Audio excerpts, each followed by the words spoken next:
बच्चों, ललिता जी की पाठशाला में आपका स्वागत है। हमने कल चर्चा की थी कि टूर्नामेंट्स क्या होते हैं, टूर्नामेंट के प्रकार क्या होते हैं। अब हर प्रकार के टूर्नामेंट को हम विस्तार पूर्वक समझेंगे। जैसे कि सबसे पहले हम पकड़ेंगे नॉकआउट टूर्नामेंट। नॉकआउट टूर्नामेंट जैसा कि आपको बताया था कि नॉकआउट टूर्नामेंट में जब टीम खेलती है तो पहली टीम में खेलने वाली एक टीम तो हारेगी जरूर ना। जो भी टीम हारेगी उसको हम बाहर कर देते हैं। उसको किसी भी प्रकार से कोई भी दूसरा अवसर खेलने का नहीं मिलता है। ठीक है जी, इसीलिए इसका नाम क्या है, नॉकआउट टूर्नामेंट। एक बार खेला, क्योंकि देखिए दो टीम खेलेंगे तो एक तो जीतेगी और एक हारेगी, ये तो तय है ना। Yes ma'am.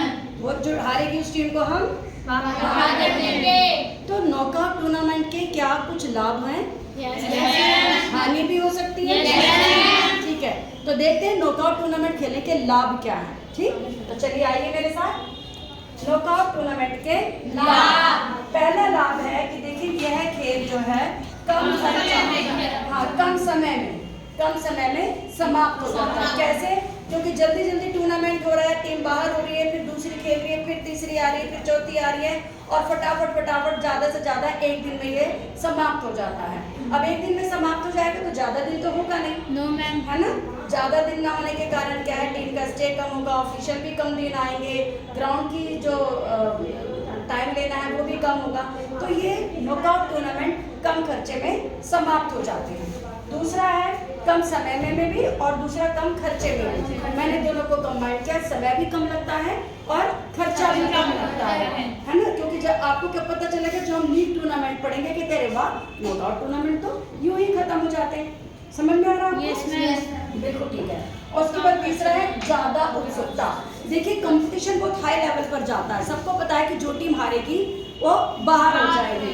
तो जो दर्शकगण है बड़ी उत्सुकता के साथ में देखते हैं कि कौन हारेगा और कौन जीतेगा।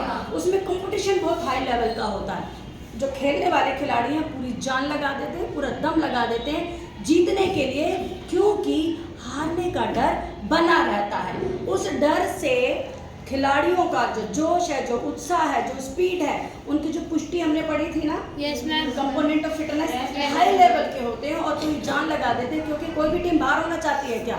No ma'am. किस लिए आती है टीम? जीतने के लिए। और हारने का इतना डर होता है कि पूरा दम लगा कर खेलते हैं और दर्शकों को बहुत उत्साह आता है कि गजब टीम जो खेल रही है, कौन हारेगी कौन जीतेगी। फिर इसमें ज्यादा मनोरंजन, ज्यादा एक्साइटमेंट, ज्यादा उत्सुकता, तो लोगों का मनोरंजन और उत्साह भी बहुत होता है। तो ऑडियंस को इसमें बहुत मजा आता है। उसके बाद है खिलाड़ियों की पहचान।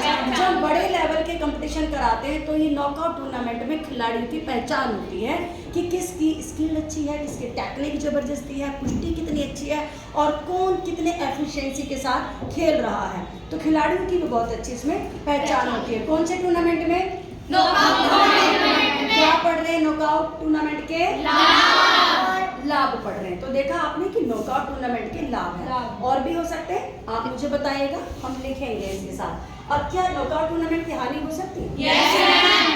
नॉकआउट टूर्नामेंट की हानि। नॉकआउट टूर्नामेंट की हानि क्या है कि जैसा कि नाम से हमें पता ही है, खेलने वाली टीम को बाहर निकाल दिया, हारने वाली टीम को बाहर निकाल दिया। तो देखिए क्या होता है, जब दूसरा मौका नहीं मिलता है तो कई बार होता है कि बहुत अच्छी टीम है, पिछले साल हो सकता है वो फर्स्ट पोजीशन लेकर आई, यस मैम, और इस बार वो बिल्कुल ऐसी अड़ियल टीम से खेल गई, लेकिन बाई चांस नहीं सेट हो पाते खिलाड़ी और एकदम पहले मैच में इतना बॉडी का वार्म भी नहीं होता है, खेल को एकदम से समझ में नहीं आता, एक दो मैच खेलने के बाद समझ में आता है, सेट होती है बॉडी। तो ऐसे में क्या होता है, कई बार बहुत अच्छी टीम भी टूर्नामेंट से बाहर निकल जाती है। अब जब बहुत अच्छी टीम बाहर हो गई और हो सकता है कि दर्शक लोग तो बहुत अच्छी टीम जो खेलने वाली है उसी को देखने आए हैं, हो सकता है ऐसा। पर अब क्या हुआ, वो टीम तो बाहर हो गई, दर्शकों का उत्साह भी हो गया। समझ रहे हो ना? जैसे कई बार क्या होता है क्रिकेट में, जब सचिन आउट होता है बेकार है, कुछ लोग टीवी बंद कर देते हैं, कुछ लोग बाहर निकल रहे सचिन आउट हो गया, लेकिन मैच तो कंटिन्यू होते हैं ना। लेकिन हर ऑडियंस की अपनी पसंद होती है कि वो किस टीम को देखने आया है, किस खिलाड़ी को देखने आया है ना। उसकी किसी खिलाड़ी की स्किल अच्छी लगती है, किसी को मैंने देखा है कि वो खिलाड़ियों को ऐसे करना पसंद आता है, किसी को ऐसे ऐसे करना पसंद आ जाता है, तो वही देखने के लिए आते हैं। और वो टीम जब बाहर हो जाती है तो उनका जोश, उनका मनोरंजन, उनका उत्साह भी बहुत कम हो जाता है। और हम खेलते किसके लिए? दर्शकों के लिए खेलते हैं भाई।